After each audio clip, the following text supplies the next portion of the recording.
Tajna obećanja. Potok i druga reč. Do potoka bistrog stigao je par.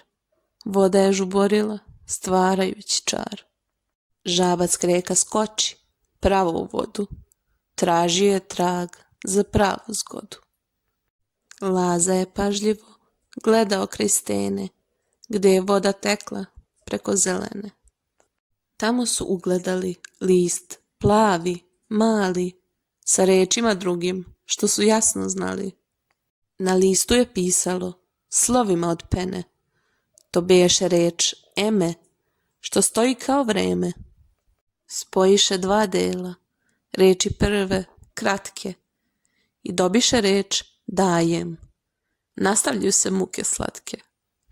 Sada su imali reč koja se daje, ježeva poruka sve jasnije traje. Na poleđini lista trag beše skriven, treći deo tražite, gde je mrak i tiven. Gde je tiven? Upita Laza čvrsto. Gde je tajna skrivena i sve je pusto? Kreka se doseti, jer pun je ideja. To je stari mlin gde se pšenica mlela